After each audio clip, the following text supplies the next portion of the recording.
বন্ধুরা, এটা হলো আমাদের এই সিরিজের শেষ পর্ব। আজকে বলবো মুসা আলাহিসাল্লাম এবং খিজির আলাহিসাল্লামের দেয়াল মেরামতের ঘটনা। একদিন মুসা আলাহিসাল্লাম এবং খিজির আলাহিসাল্লাম একটি ছোট্ট শহরে পৌঁছান।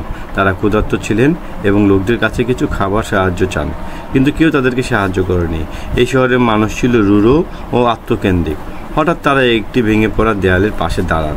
খিজির আলাহিসাল্লাম কিছু না বলেই দেয়ালটি মেরামত করতে শুরু করে দেন।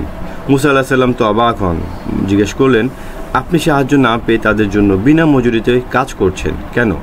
পরে খিজির আলাহিসাল্লাম বললেন, এই দেয়ালের নিচে ছিল দুটি এতিম শিশুর গুপ্তধন লুকানো আছে। তাদের পিতা ছিল খুবই সৎ ব্যক্তি। আমি দেয়ালটি মেরামত করে দিলাম এই জন্য যে তারা বড় হওয়ার আগ পর্যন্ত যেন এই সম্পদগুলো কেউ চুরি না করে। গল্পটি এখানেই শেষ। বন্ধুরা, এরকম সুন্দর সুন্দর ইসলামিক গল্প পেতে হলে চ্যানেলটিকে লাইক অথবা সাবস্ক্রাইব করে সবসময় পাশে থাকুন। ধন্যবাদ।